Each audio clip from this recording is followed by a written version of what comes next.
Okay, hi everyone.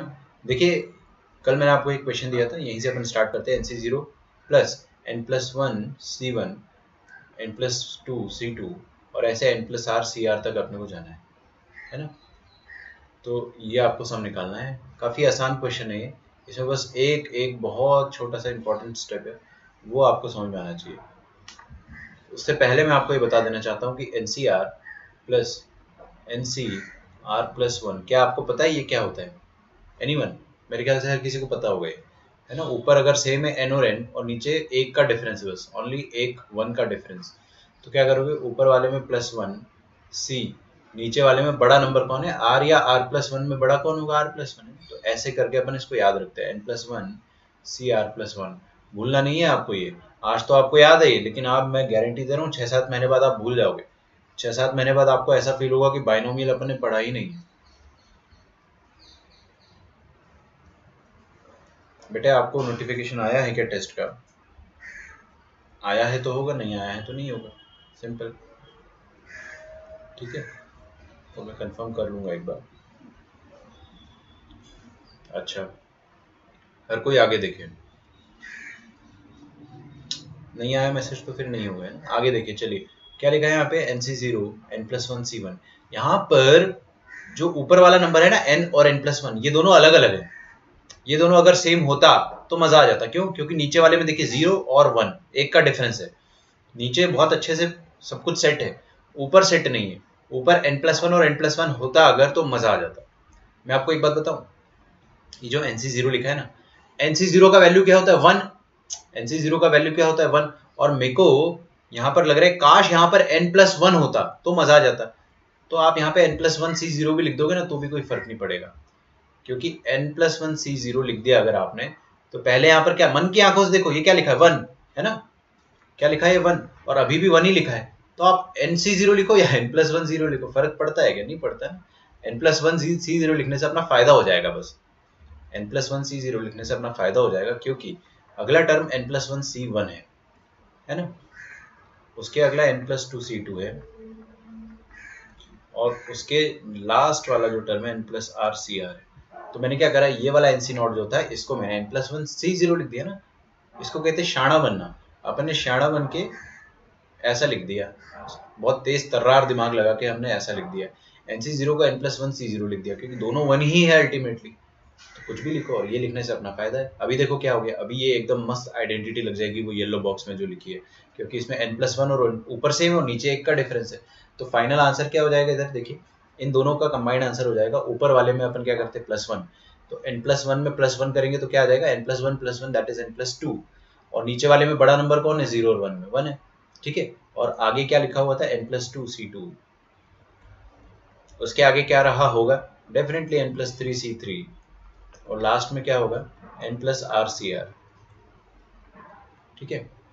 अच्छा, फिर मैंने देखा कि यहाँ पर फिर से वो वाली आइडेंटिटी लग जा रही है। पक्का?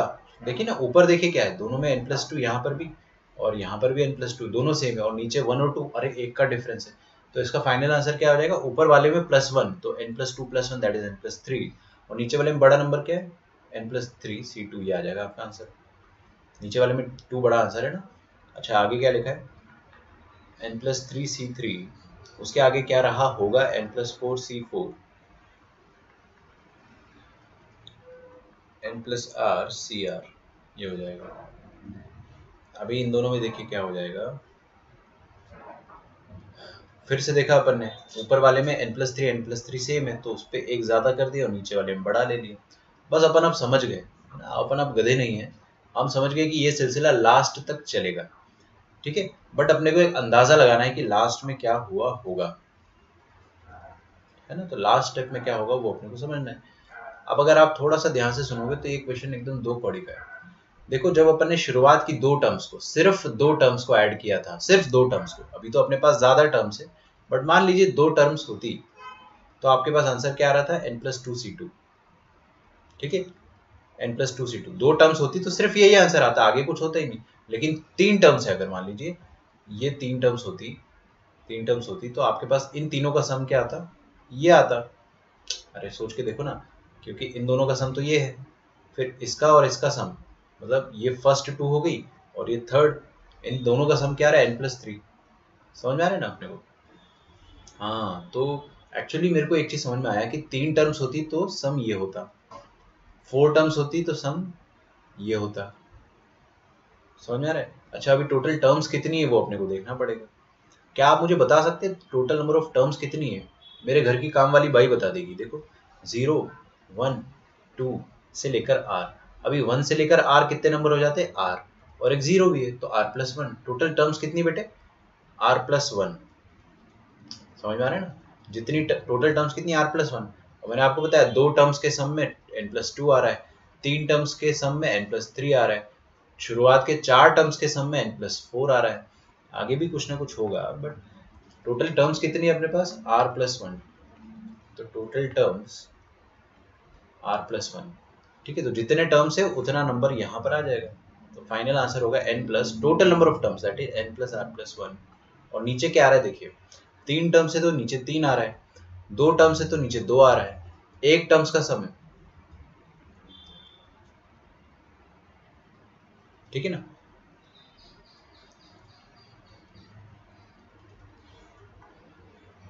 तो यहाँ पर आपके पास सीधे r आ जाएगा।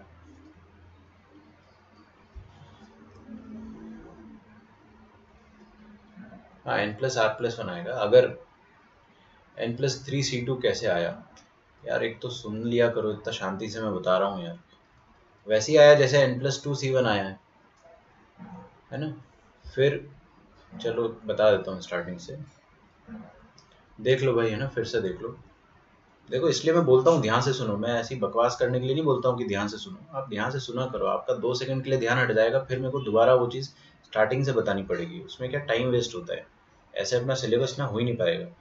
थोड़ा आप शांति से सुने कि मैंने ये NC0 को n+1c0 लिख दिया। ठीक है, फिर उसके बाद हमने देखा कि ऊपर ऊपर के नंबर सेम है और नीचे 1 का डिफरेंस है। तो क्या होता है ऐसे केस में? हाँ, वही तो, यही तो लिखा है यहाँ पे मैंने। n+1 ऊपर है तो n+2 आ जाएगा, एक ज़्यादा कर दिया ना मैंने, c1। फिर हमने इसके नेक्स्ट वाला टर्म देखा, ये वाला। इन दोनों में फिर से वही वाली आइडेंटिटी लग जा रही है, ऊपर n+2 और नीचे 1 2। तो नीचे कौन बड़ा है? 2 लिख दिया, है ना? 2 लिख दिया। और ऊपर क्या लिखा है? n+2 और n+2, तो एक ज़्यादा कर देंगे, n+3। ऐसे आ गया n+3। अरे रुक जाओ, मैं बता रहा हूँ अभी, है ना सर? सेकंड लास्ट टर्म और लास्ट टर्म में वो लगाया तो भी आ जाएगा। हाँ बिल्कुल आएगा, आप सेकंड लास्ट टर्म भी लिख दोगे तो भी आ जाएगा। बेटा अब ध्यान से सुनना, जब हमने पहली 2 टर्म्स को ऐड करा तो जो बाद वाली लास्ट टर्म का नीचे वाला आइटम था ना, लास्ट टर्म का नीचे वाला आइटम, वो आता है आंसर में। पहली 2 टर्म्स का आंसर ये आ रहा है, ये आपको समझ में आ रहा है ना? पहली सिर्फ 2 ही टर्म्स होती तो आंसर क्या आता है? ये, जिसमें नीचे वाला नंबर 1 कहाँ से आया? आखिरी टर्म से। पहली 3 टर्म्स होती है, अगर ये तीनों टर्म्स पहली होती तो उनका सम क्या आता? उनका सम देखो ऐसा आता है, पहले अपन 2 को ऐड करेंगे, फिर उनका जो आंसर आया उसको तीसरे के साथ ऐड करेंगे। This is going to be, this is the final answer 3 terms का। तो जो लास्ट टर्म था उसका नीचे क्या था? 2, यहाँ पर भी 2 आ रहा है। उसी तरह से अपन अब समझ गए कि हाँ, जो नीचे वाला आइटम है 2, है ना, वो लास्ट टर्म से आ रहा है। तो लास्ट टर्म क्या है यहाँ पे? r, तो उसका आइटम क्या है? r, तो अपन ने लिख दिया this is going to be your final answer. ठीक है,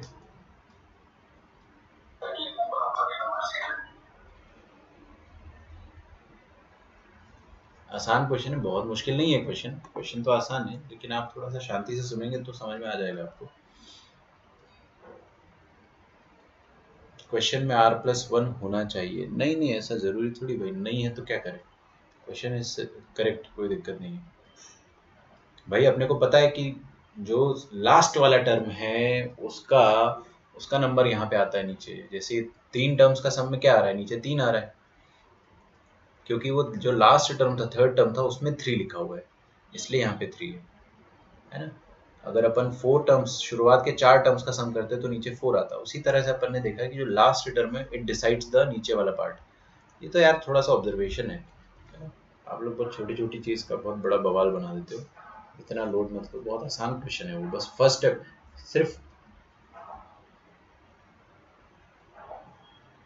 बस आपको फर्स्ट स्टेप जो था ये वाला, ये क्रिटिकल स्टेप था कि NC0 को आपने n+1c0 लिख दिया। कोई बड़ी बात थोड़ी है, दो इसका वैल्यू भी 1 है, उसका वैल्यू भी 1 है, ये लिख दो ना। ये लिखने से फायदा है, ये लिखने से ऊपर ऊपर का सेम हो जाएगा। बस वो ये क्रिटिकल स्टेप था। लिखिए binomial theorem for any index, binomial theorem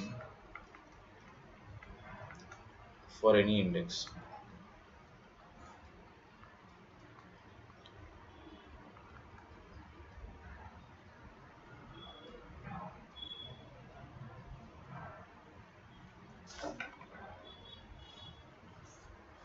question में n plus are plus one कर लो इसको, है ना, ठीक है।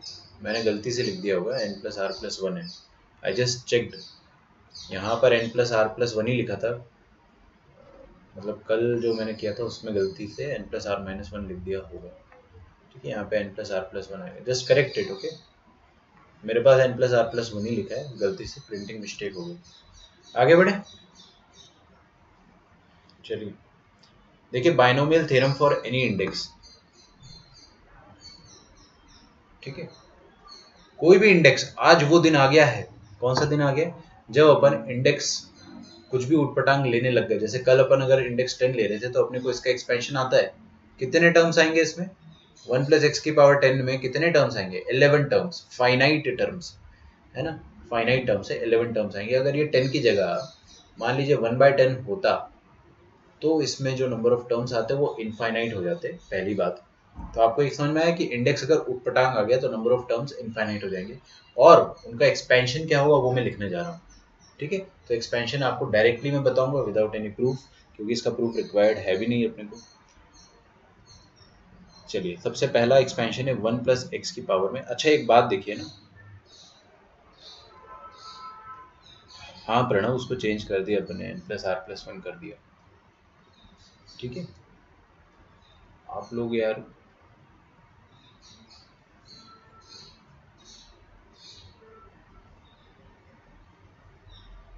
मैं लिख देता हूँ ना, क्योंकि 1 से 2 मिनट पीछे चल रहा है अपना वीडियो,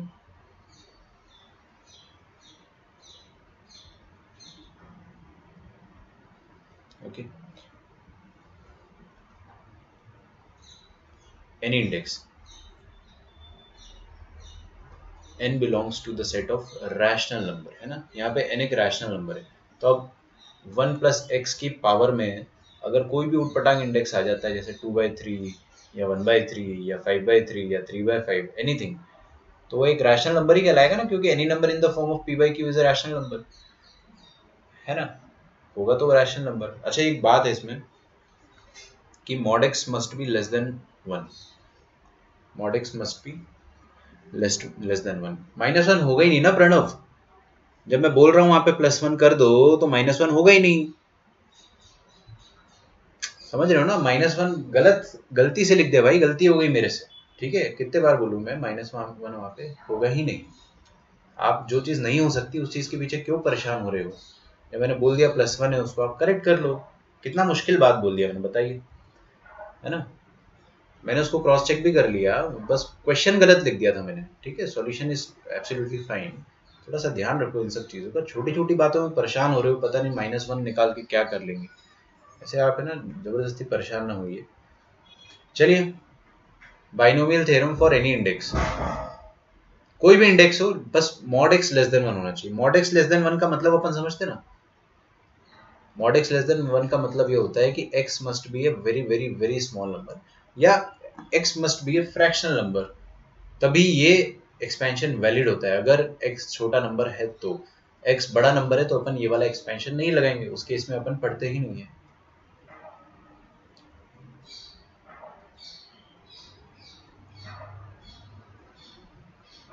ठीक है। तो x बहुत छोटा नंबर होगा तभी ये वैलिड होगा। कल मैंने आपको ये दिखाया भी था कि छोटा नंबर क्या होता है, फ्रैक्शनल नंबर, जैसे 1/2 2/2 सॉरी 1/2 1/3, ऐसे वाले जो भी नंबर्स होते हैं ना,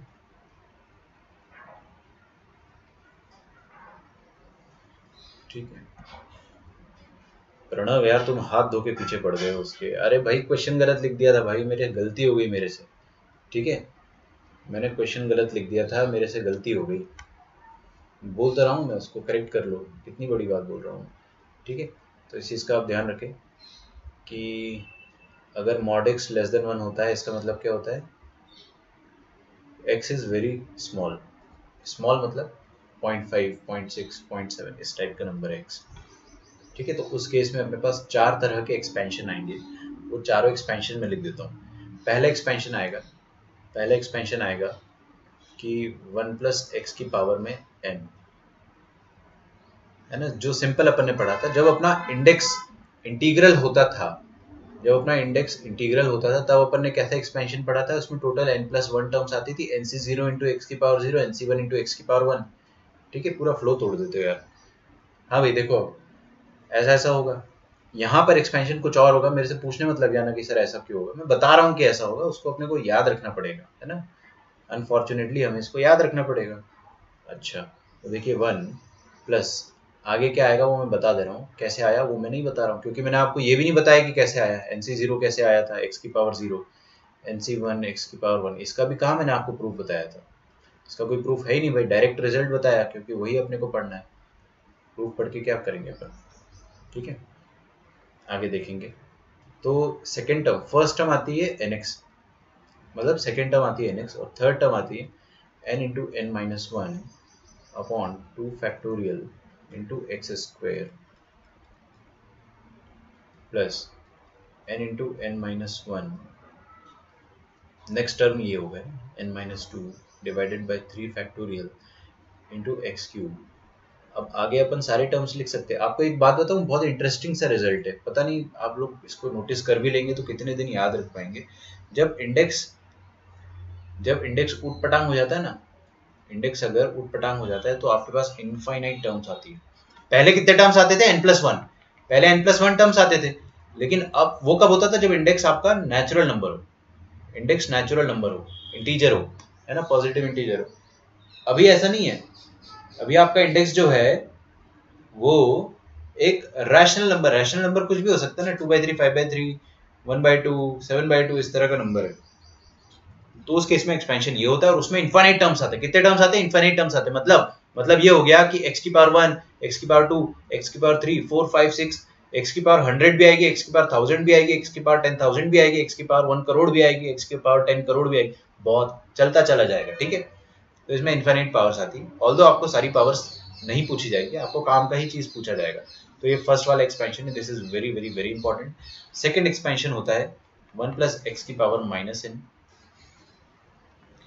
थर्ड होता है 1 माइनस एक्स की पावर n, एंड फोर्थ होता है 1 माइनस एक्स की पावर माइनस n। ठीक है,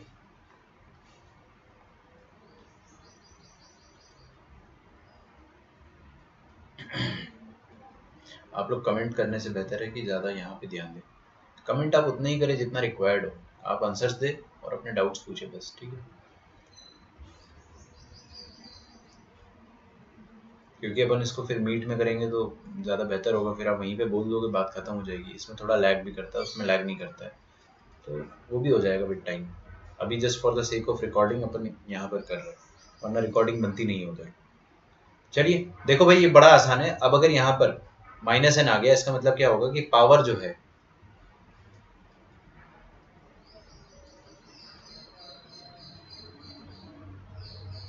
फिर मैंने आपका कुछ कमेंट देख लिया, वो मेरे को समझ में नहीं आया।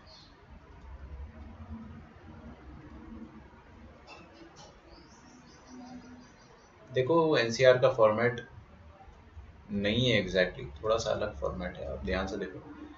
NC2 ऐसा थोड़ी होता है, थोड़ा सा मिलता जुलता है, लेकिन बाद में सारे डाउट्स बाद में। ठीक है, मेरे को पढ़ा लेने तो एकदम फ्लो आज मेरा 2-4 बार टूट चुका है। Let me finish this. मैं चारों फॉर्मूले बता देता हूँ, वरना फिर मैं भूल जाऊंगा, है ना, फिर मैं गलत लिखवा दूंगा। ऐसा नहीं होगा, डोंट वरी। देखिए ऊपर वाले फॉर्मूले में क्या करना है आपको, दुनिया में जहां जहां n है वहां माइनस n रखना है। ठीक है, तो 1 प्लस यहाँ पे माइनस n रखेंगे तो क्या आ जाएगा, डेफिनेटली माइनस बाहर आ जाएगा, सही बात है ना। तो 1 माइनस एन एक्स, यहाँ पे माइनस रखो n, इतना तो अपन फील कर सकते हैं, इतना बड़े हो गए अपन कि माइनस n यहाँ पे रखेंगे और यहाँ पे माइनस n रखेंगे, तो बाहर एक माइनस नहीं आएगा। क्योंकि देखो क्या होगा, बता देता हूँ, minus n into minus n plus minus 1, मतलब क्या हो जाएगा n+1, और एक बाहर एक नेगेटिव आ जाएगा जो इसको भी पॉजिटिव बना देगा। ठीक है, ध्यान से देखोगे तो समझ में आ जाएगा, 2 कौड़ी की चीज है। यहाँ पे देखो 3 बार अपन माइनस लगाएंगे तो माइनस n लिख देता हूँ -n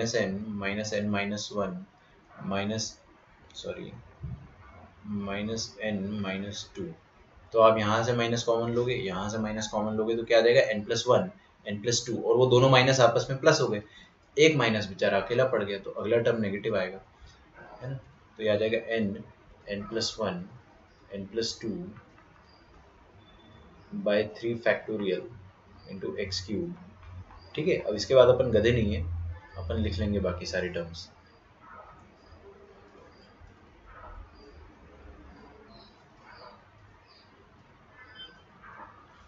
ठीक है,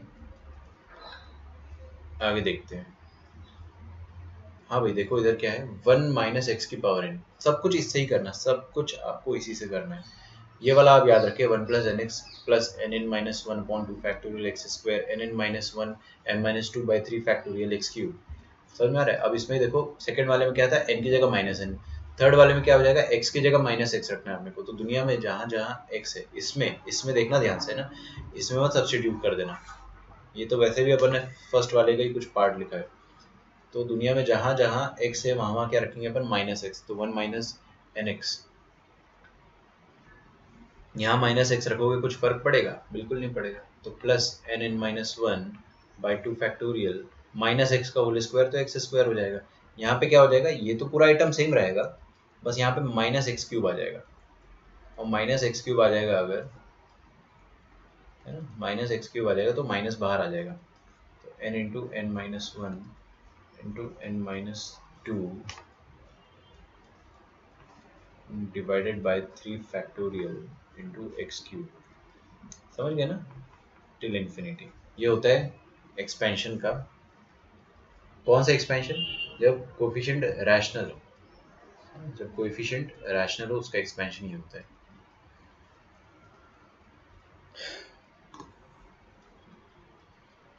ठीक है, अच्छा लास्ट वाला जो है ना वो काफ़ी इंपॉर्टेंट है। इसमें आप है ना 2 स्टार लगा सकते हैं। चलो 2 स्टार यहाँ लगा देता हूँ, क्योंकि पहले वाले से सब कुछ बन रहा है, इसमें 1 स्टार लगा देते हैं। इंपॉर्टेंट तो ये भी है, फर्स्ट और लास्ट वाले काफ़ी फ्रिक्वेंटली आस्क्ड है, बहुत फ्रिक्वेंटली आपको यही पूछे जाते हैं। सेकंड और थर्ड भी पूछता है, लेकिन सेकंड थर्ड अगर पूछ लिया तो not a big deal, upon first याद रखेंगे, उसी से बन जाएगा आपका, है ना। अच्छा देखो यहाँ पर आपको करना क्या है कि x की जगह भी माइनस एक्स रखना है और n की जगह भी माइनस एन रखना है। तो दुनिया में जहां जहां x है वहां वहां माइनस एक्स रख दो, और n की जगह भी माइनस एन रख दो। तो देखो यहाँ पे रखोगे आप इधर x की जगह माइनस एक्स और n की जगह माइनस एन, तो क्या आ जाएगा 1 प्लस एन एक्स। सेम आ जाएगा क्योंकि आपने माइनस एक्स और माइनस एन रखा है, तो दोनों कैंसिल हो जाएंगे। प्लस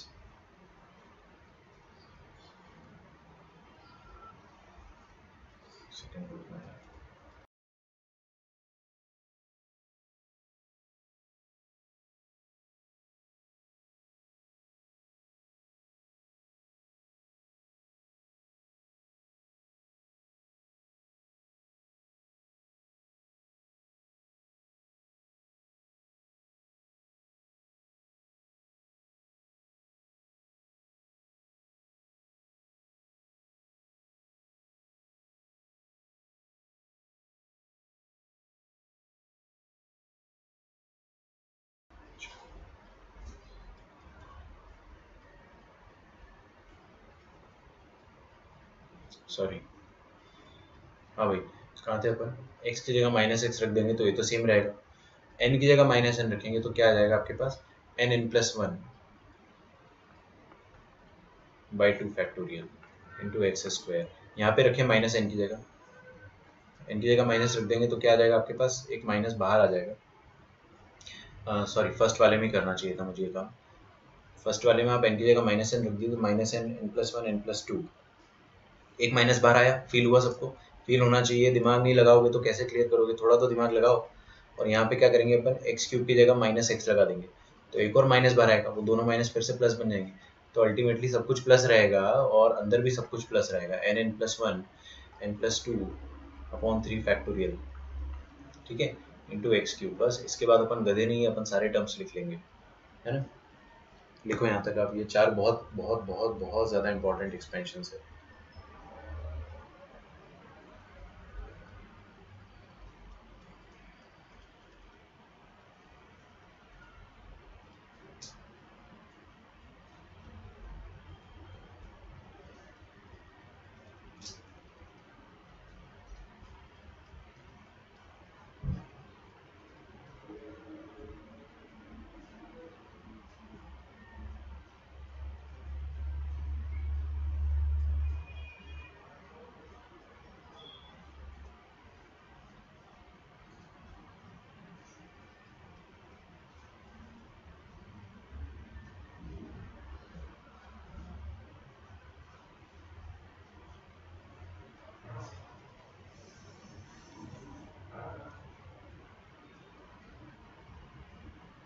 ठीक है, लिखा आपने। अच्छा एक काम करते हैं, जो लास्ट वाला है ना, लास्ट वाला, जब लास्ट वाला कौन सा, जिसमें दोनों में माइनस है, एक्स पे भी माइनस है और एन पे भी माइनस है, इसका अपन जनरल टर्म लिख सकते हैं। जनरल टर्म मतलब आपको मैं ये लिखवा सकता हूँ कि कोएफिशिएंट ऑफ एक्स की पावर आर, एक्स की पावर आर का कोफिशिएंट क्या होगा, देखना ध्यान से हर कोई। अभी नहीं देखोगे तो नहीं समझ में आएगा, फिर बोलोगे सर दोबारा समझा दो। एक बार में देख लो यार, आसान है बहुत। मुश्किल होता तो मैं 10 बार समझाता है, बहुत आसान है। एक्स क्यूब दिखा आपको, है ना। क्यूब है तो यहाँ पे क्या है, 3 फैक्टोरियल, तो मैंने यहाँ पे 6 लिख दिया गलती से। आर होगा अगर तो नीचे तो आर फैक्टोरियल निश्चित तौर पे आएगा, सही बात है। अच्छा अब देखो यहाँ पर 3 है, यहाँ पर 3 है तो कहाँ तक सिलसिला गया है, 2 तक। तो मेरे ख्याल से ये बहुत ज्यादा आसान हो गया ना, N, N plus one, N plus two, कहाँ तक जाएगा ये बताइए, कोई भी बता देगा। 3 है तो 2 तक गया है, मतलब 3 से 1 माइनस कर दो, तो यहाँ पे आर है तो आर से 1 माइनस कर दो, यहाँ तक जाएगा। समझ में आ रहा है आपको, ये हो गया कोफिशिएंट ऑफ एक्स की पावर आर। ये सिर्फ और सिर्फ लास्ट वाले के लिए बता रहा हूँ मैं, फर्स्ट सेकंड थर्ड के लिए मैं कोफिशिएंट ऑफ एक्स की पावर नहीं बता रहा हूँ।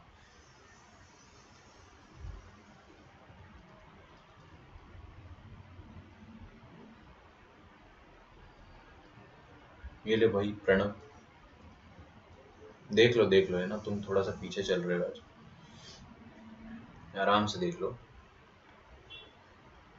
Binomial theorem for any index, बहुत मुश्किल है यार सिलेबस कंप्लीट करना ऑनलाइन क्योंकि आज मेरे को एनजीटी पूरा पढ़ाना था और ऑलरेडी अपने पास 40 मिनट हो गए। थोड़ा सा आप लोगों की स्पीड स्लो है, एनजीटी फिर मेरा हो नहीं पाएगा। कोई बात नहीं, चलिए यहाँ या फिर ये वाला चीज़ ये मत लिख देना ना, कुत्ते का फोटो वोटो मत बना देना। यहाँ से लिखिए फिर,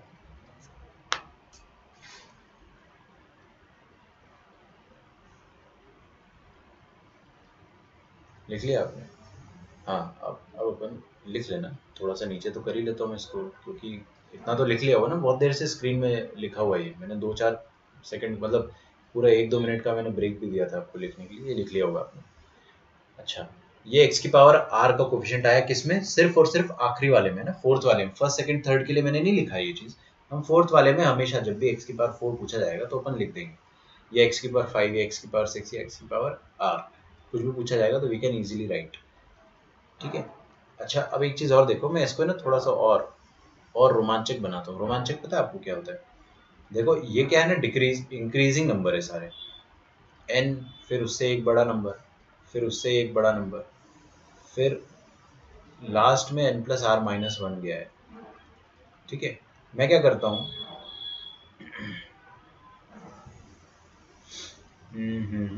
मैं यहाँ पे है ना कुछ मल्टीप्लाई डिवाइड करने वाला हूँ, शांति से देखेंगे समझ में आ जाएगा आपको। मैंने क्या करा, 1 इंटू 2 इंटू 3 इंटू 4 से लेकर n-1 तक मल्टीप्लाई करा। ठीक है, और नीचे भी मैंने क्या रहा, 1 इंटू 2 इंटू 3 इंटू 4 से डिवाइड कर दिया टिल n-1। और ऊपर देखिए क्या बन गया आपके सामने, ऊपर बन गया 1 से लेकर n plus are minus one तक का प्रोडक्ट।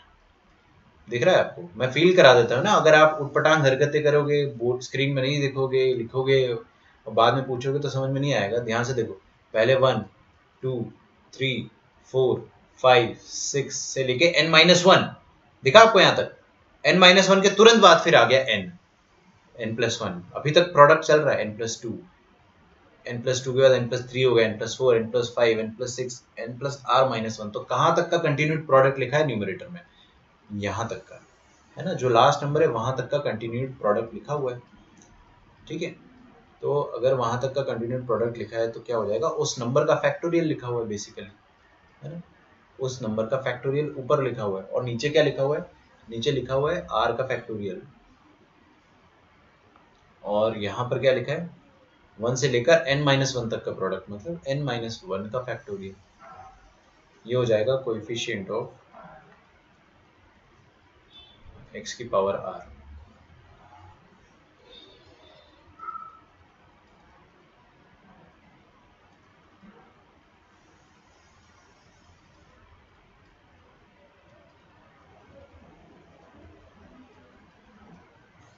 ठीक है, ये x की पावर r का कोफिशिएंट है। और जब मैंने ध्यान से देखा तो मुझे क्या समझ में आया, उसमें ये समझ में आया कि n plus are minus one C R ये लिखा हुआ है। देखो ध्यान से, n plus are minus one C R का एक्सपेंशन ही लिखा हुआ है, क्योंकि ऊपर क्या है इसका फैक्टोरियल और नीचे वाले का फैक्टोरियल यहाँ पर लिखा हुआ। दोनों का डिफरेंस क्या हो जाएगा, n plus are minus one minus R, इनका डिफरेंस हो जाएगा n माइनस वन का फैक्टोरियल। ठीक है, तो ये n plus are minus one C R लिखा हुआ है। This is the coefficient of x की पावर r।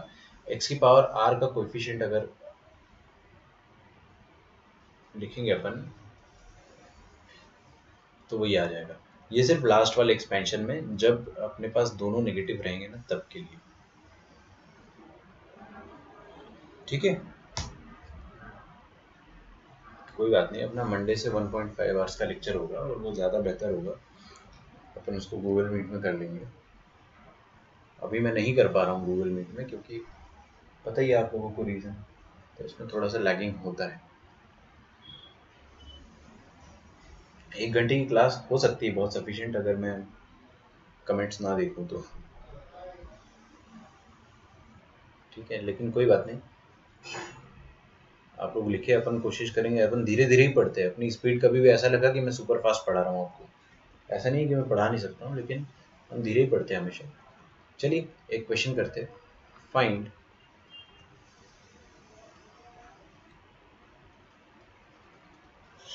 तो आज अपन ने क्या सीखा, आज हमने ये सीखा कि 1 प्लस एक्स की पावर n, 1 प्लस एक्स की power rational number, rational number मतलब कोई भी एक रैशनल नंबर लिख देता हूँ मैं 1/3, इसका एक्सपेंशन कब वैलिड होगा। अपन ने देखा इसका इंडेक्स, इंडेक्स क्या बेटा 1/3, इंडेक्स अगर रैशनल है, इंडेक्स 1/3 है, इंडेक्स 1/3 अगर इंटीजर नहीं है तो आपको क्या पता चलना चाहिए कि ये जो x है वो एक पिद्दी नंबर होना चाहिए। तो मतलब x should be between -1 to 1, simple सी बात है ना। ये जो x है वो आपको चिल्ला चिल्ला के बोले कि basically I am very very small, ऐसा अगर बोलेगा तो आप बोल देना कि हाँ भाई फिर तुम्हारा एक्सपेंशन वैलिड है। अगर x पिद्दी नंबर नहीं है और इंडेक्स जो है फिर भी आपका 1/3 है तो आप बोल देना कि इसका एक्सपेंशन हमारी औकात के ही बाहर है। अगर x छोटा नंबर नहीं है, -1 से 1 के बीच में नहीं है, तो ये इंडेक्स 1/3 को एक्सपैंड अपन नहीं कर सकते फिर। ठीक है, x should be very small। अच्छा, तो find the range of x for which the expansion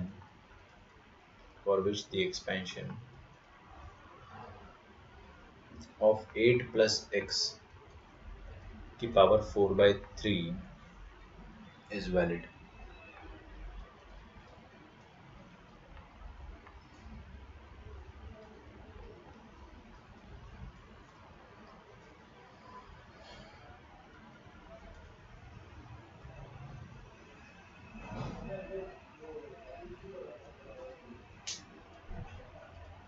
ठीक है, find the range of x for which the expansion of 8 plus x की पावर 4/3 is valid।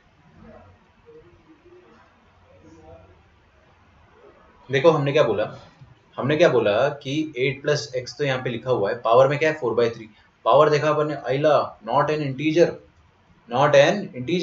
तो हमने बोला कि ये वाला जो नंबर है, ये -1 से 1 के बीच में होना चाहिए, लेकिन यहाँ पर 1 होना चाहिए। अपन ने देखो यार सिर्फ स्टैंडर्ड पढ़ा है, बहुत बहुत बेसिक केस पढ़ा है अपन ने, कि यहाँ पर 1 होना चाहिए और यहाँ पे एक छोटा नंबर होना चाहिए ना, एकदम वो पपी की तरह छोटा नंबर होना चाहिए।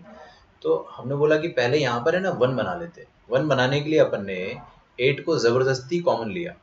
8 को अगर कॉमन लोगे तो क्या बन जाएगा, 8 की पावर 4/3 बाहर आ जाएगा और यहाँ पे हो जाएगा 1 प्लस x/8 की पावर में 4/3। ठीक है, 2 मिनट रुकिएगा, बस 2 मिनट।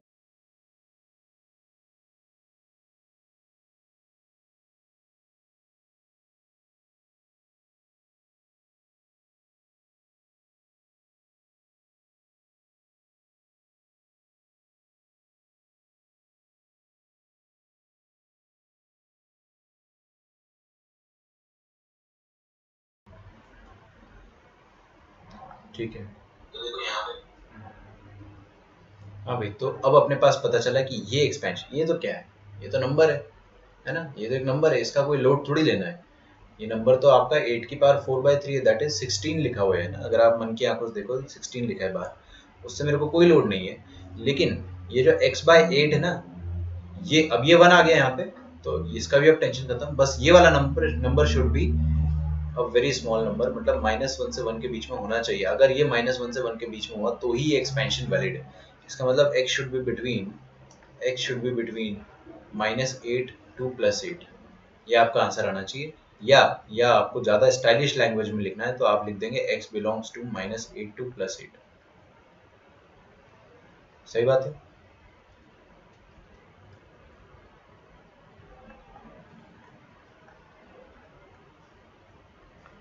लिख लो वहां तक पहले।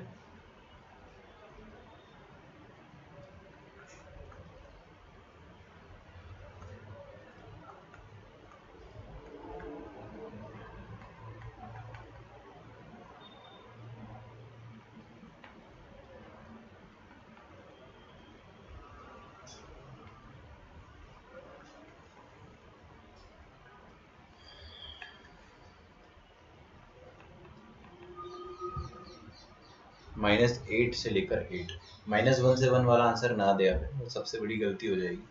थोड़ा सा ध्यान से देखिए। अच्छा चलिए, ये देखो कौन से नंबर वाला लिखा है, इंडेक्स नेगेटिव है।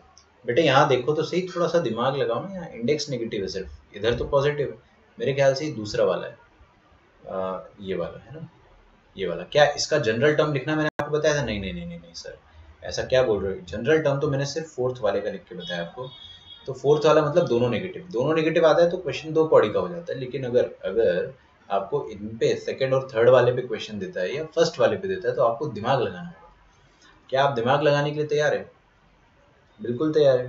तो देखिए एक्स की पावर, चलिए देखते हैं अपने ना, अपने को क्या चाहिए, 8th टर्म चाहिए in the expansion of this. तो मैं स्टैंडर्ड एक्सपेंशन पहले लिख देता हूँ ना, स्टैंडर्ड एक्सपेंशन लिख देता हूँ मैं, बॉक्स में लिख रहा हूँ ताकि अपने को फील आए कि अपन ये रफ वाला काम कर रहे हैं।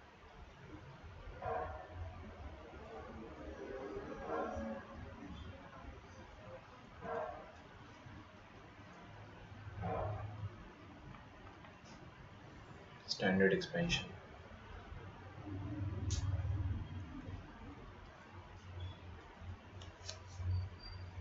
ठीक है।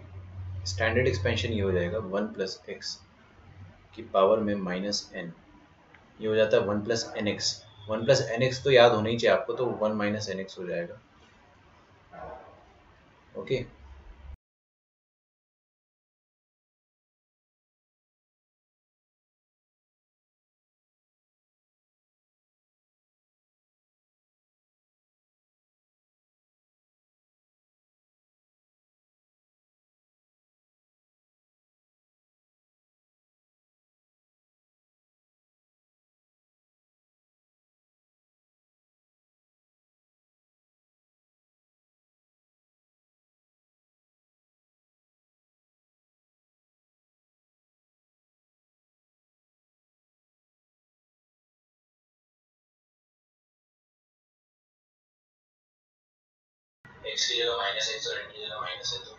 बैक टू बैक कॉल आ रहे हैं मेरे को, वो भी कोचिंग से ही आ रहे हैं सारे के सारे, मैंने बोल दिया उनको।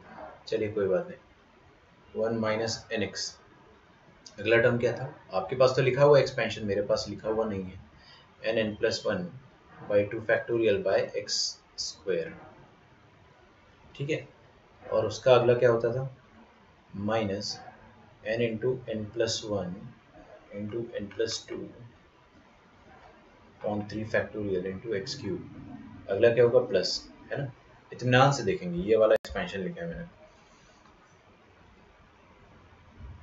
ठीक है। This one 1 - nx n+1/2 minus n+1 n+2/3 तो अपने को समझ में आ रहा है कि जो इवन सॉरी ऑड वाले है उसमें माइनस आता है। थोड़ा सा तो दिमाग लगाना पड़ेगा आपको। अब आपको बोला है कि 8वां टर्म, 8th टर्म निकालना है। बेटा देखो पहले सेकंड टर्म में क्या है, x की पावर 1, थर्ड टर्म में क्या है, x की पावर 2, फोर्थ टर्म में x की पावर 3 है, तो 8th टर्म में डेफिनेटली x की पावर 7 रहा होगा, है ना। अच्छा चलो, यहाँ तक अपने को समझ में आया। फिर आपको x की पावर 7 तो मैंने बता दिया है। अब x की पावर देखिए 3 पे, यहाँ पर अगर 3 है तो यहाँ पे क्या है, 2 है। सही बात है ना, और बाहर एक माइनस आएगा।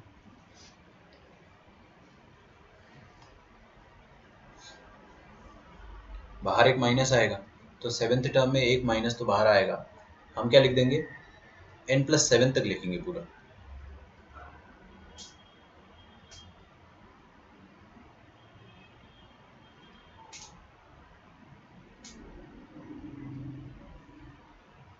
ठीक है, 1 सेकेंड, हम लोगों ने सही एक्सपेंशन लिखा है ना, 1+x⁻−n, 1+2x⁻−n। हाँ ठीक है, ये वाला एक्सपेंशन है, कोई दिक्कत नहीं है। 7 है तो कहाँ तक जाएगा बेटा, देखो बाहर एक माइनस आएगा, ऑड है ना, ऑड में एक माइनस आता ही है बाहर, वो लिख दिया अपन ने माइनस बाहर। फिर n आएगा, n+1 आएगा, n+2 आएगा, कहाँ तक जाएगा ये, 7 से 1 का मतलब 6 तक, तो n+3, n+4, अब पूरा लिख ही देता हूँ, n+5, n+6, और डिवाइडेड बाय क्या आ जाएगा, देखो यहाँ पे 2 होता है, सॉरी यहाँ पे 3 है पावर में, तो यहाँ पे 3 फैक्टोरियल, अभी इधर 7 है पावर में, तो इधर 7 फैक्टोरियल। तो आप कभी भी लिख सकते हो कोई भी जनरल टर्म, कोई भी जनरल टर्म आप कभी भी लिख सकते हो। ठीक है, frame dropping will stop right away, 1 minute रुक जाइए, और ये ला, ठीक है, ये आ गया आपका आंसर। अब देखो n का वैल्यू क्या है,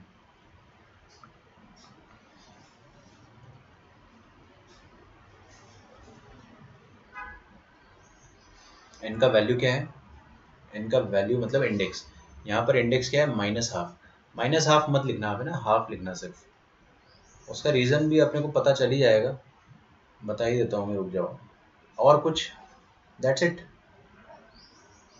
और ये 2x, यहाँ पर x की जगह 2x आ जाएगा, वैसे 2x⁻7।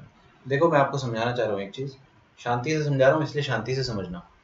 हम लोगों ने क्या करा है ना, कि ये -n का वैल्यू, -n का वैल्यू पूरा रख दिया यहाँ पे, n की जगह -n, n की जगह -n रख देने पर यहाँ पर माइनस साइन आया है, बात समझ में आ रही है, आया क्या होगा, यहाँ पे -n आया होगा, और यहाँ पे -n -1 आया होगा, ठीक है, तो ये माइनस कॉमन आ जाएगा, और ये माइनस माइनस प्लस हो गया होगा।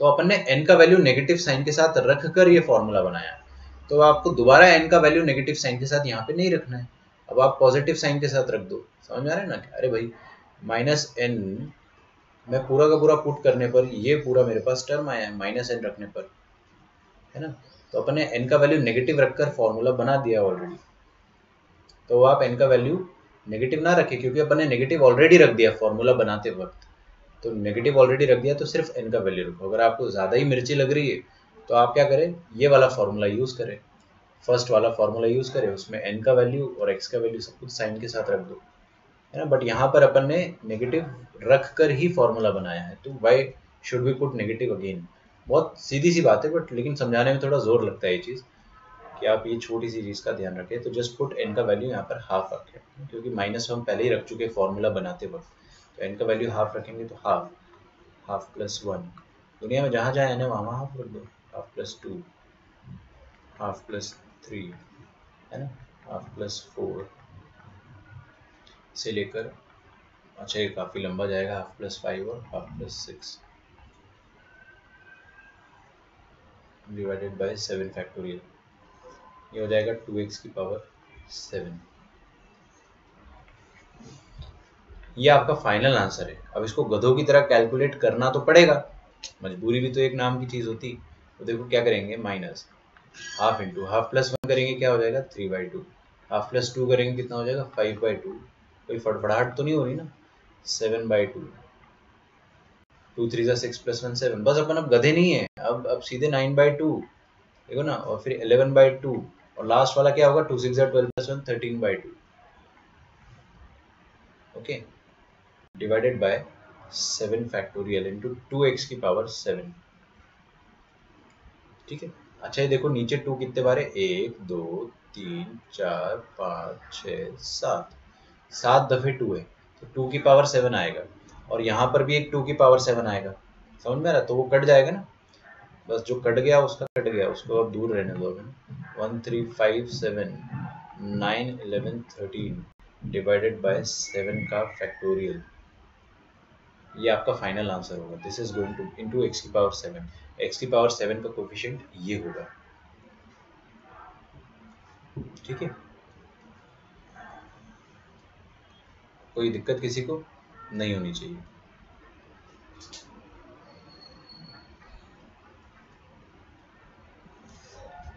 एक और क्वेश्चन करते हैं अपन।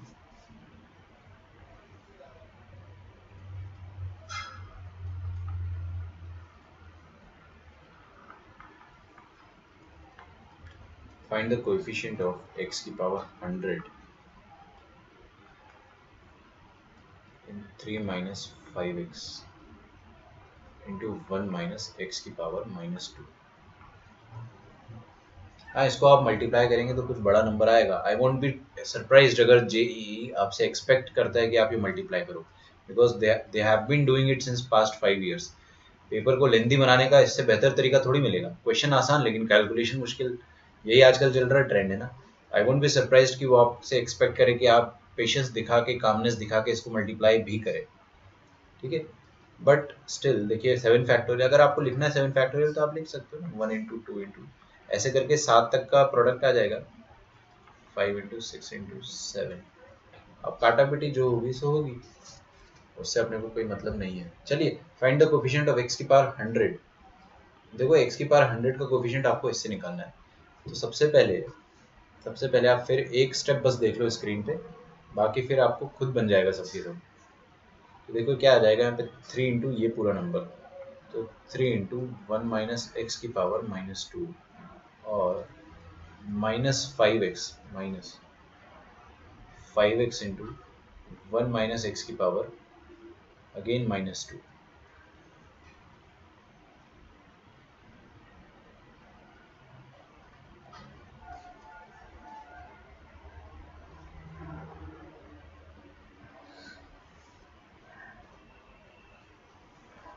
ठीक है, पहले तो ऐसा करा मैंने। अब x की पावर 100 आपको दोनों जगह से मिल सकती है, यहाँ से भी मिल। अबे देखो इधर x की पावर क्या है, ये तो खतरनाक चीज है।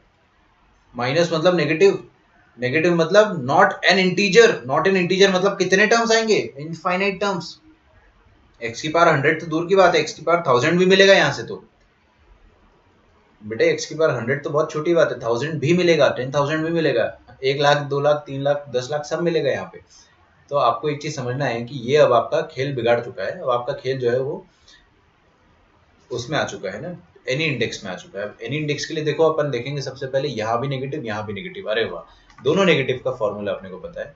दोनों नेगेटिव का फॉर्मूला ये होता है कि x की पावर r का कोएफिशिएंट होता है n plus are minus 1 C R, ठीक है।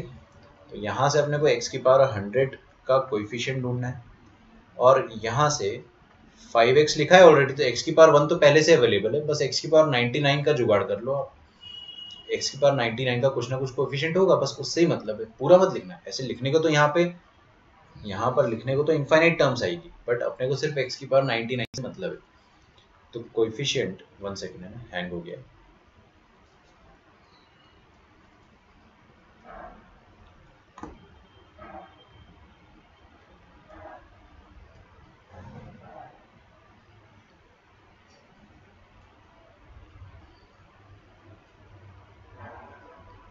करो, ट्राई करो, आपका फाइनल आंसर इसमें क्या आता है वो तो आप निकाल ही सकते हो ना, हर कोई निकाल सकता है।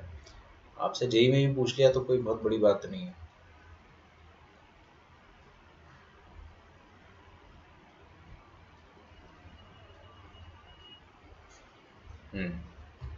तो देखो यहाँ पर क्या बोला गया है, x की पावर 100, तो x की पावर 100 का कोएफिशिएंट, तो अपन लिखेंगे पहले एक फॉर्मूला लिख देते हैं, कोएफिशिएंट ऑफ x की power r in the expansion of 1 minus x की power minus n is equal to, क्या था कोफिशिएंट बताइए, n plus are minus 1 C r, यही आता है ना। बेटे ध्यान से देखना यहाँ पे है ना, देखो इधर देखो देखो देखो देखो, नहीं देख रहे हो, ये देखो ये n का वैल्यू आपको एज इट इज लेना है with positive sign, minus N मत ले लेना पूरा। अरे भाई यहाँ पे माइनस एन जरूर लिखा है, बट फॉर्मूले में क्या है, एन अपन ने यूज करा है, n plus are minus 1 C R, ध्यान रखे उस चीज का। अच्छा एक मिनट, हाँ ठीक है ठीक है ठीक है ठीक है आपको, हाँ सही है, कोई दिक्कत नहीं है। आपको यहाँ पर इस पर्टिकुलर टाइप के क्वेश्चन में ये जो n होगा ना वो इंटीजर ही दिया जाएगा, क्योंकि यहाँ पर इंटीजर ही चाहिए होता है ना। वो सब उसका टेंशन मत लो, क्वेश्चंस टेलर मेड होते हैं। टेलर मेड मतलब आपकी सुविधा के हिसाब से ही क्वेश्चन बनाया जाएगा। क्वेश्चन जो है आपको परेशान करने के लिए नहीं बनाया जाएगा। चलो यहाँ पे x की पावर 100 का कोएफिशिएंट निकालना है, बाहर तो 3 है एक ऑलरेडी, और x की पावर 100 का कोएफिशिएंट क्या हो जाएगा, ये r का वैल्यू यहाँ पे क्या हो जाएगा 100, और n का वैल्यू क्या हो जाएगा, देखो देखो n का वैल्यू हो जाएगा 2, तो n नहीं देख रहे हो, प्लस r -1 cr, ये आ गया आपके पास x की पावर 100 का कोएफिशिएंट।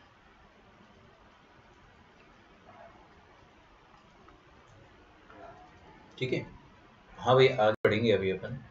5x, यहाँ पर x की पावर 99 का कोफिशिएंट है, तो r का वैल्यू क्या हो गया, अब r का वैल्यू 99 हो गया, और n का वैल्यू तो अभी भी 2 है, नॉट -2, बिकॉज यहाँ -n जरूर लिखा है बट यहाँ पे अपन ने लिखा n है, मतलब we are just taking the value of n without minus sign.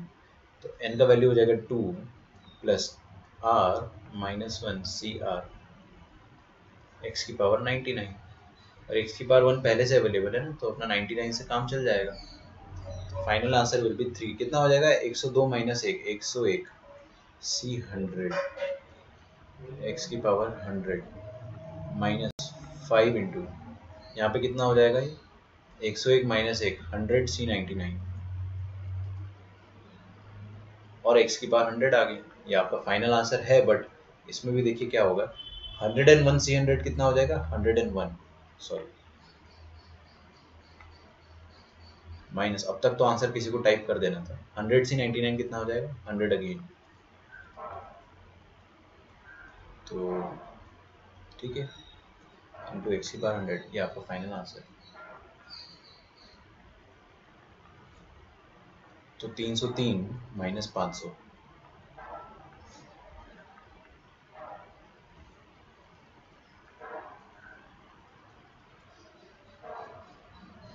That will give you 500 - 300 करो कितना 200, 200 में से और 3 माइनस कर दो 197 विद नेगेटिव साइन, क्योंकि छोटा नंबर पहले लिखा है। ठीक है, so this is a very very very genuine question है, वेरी गुड क्वेश्चन, क्योंकि दोनों नेगेटिव है यहाँ पे। एंड इस टाइप के क्वेश्चंस जो है आपको मॉड्यूल में भी दिए हुए हैं with negative indices, negative positive और एनी रैशनल इंडाइसेस, है ना, नॉन नेगेटिव रैशनल नंबर। वैसे इंटीजर्स भी जो होते हैं, नहीं non negative, non integral rational numbers, जो इंटीजर होते हैं वो भी तो रैशनल नंबर ही होते हैं, लेकिन हम लोग इंटीजर्स की बात यहाँ पे स्पेसिफिकली नहीं कर रहे हैं। अब इंटीजर पॉजिटिव की जगह नेगेटिव भी हो सकता है, और इंडेक्स में कुछ भी उटपटांग पी बाई क्यू फॉर्म का नंबर आ सकता है। ठीक है, चलिए कल अपन पढ़ेंगे numerically greatest term. Numerically greatest term जो है वो बहुत ज़्यादा पूछा जाता है जेईई में, और बहुत सारी छोटी मोटी एग्जाम्स में भी पूछा जाता है। So we'll do that tomorrow, and maybe we'll need like one more chapter to do this, है ना। और उसके बाद मैं आपको दूंगा DPP नंबर 1 और बाइनोमियल थ्योरम। DPP नंबर 1 मैं आपको आज ही दे देता हूँ ना, उसमें बहुत सारे क्वेश्चन है। If you can wait I will just check कि DPP नंबर 1 हाँ रेडी है अपने पास, तो मैं आपको वो दे दूंगा। सॉल्यूशंस आपको नहीं मिलेंगे डेफिनेटली, क्योंकि DPPs आर मेड बाय मी, और उसके सॉल्यूशंस भी मैं आपको क्लास में ही बताऊंगा डिस्कस करके। ठीक है, आपका होमवर्क जो रहेगा, सुनना मेरी बात ध्यान से, जो लेवल 1 में आपको क्वेश्चंस देखे होंगे ना जिसमें पावर हाफ या 1/3 या 2/3 या any rational number, non integral power वाले जितने भी क्वेश्चन आपने छोड़े थे उनको कंप्लीट कर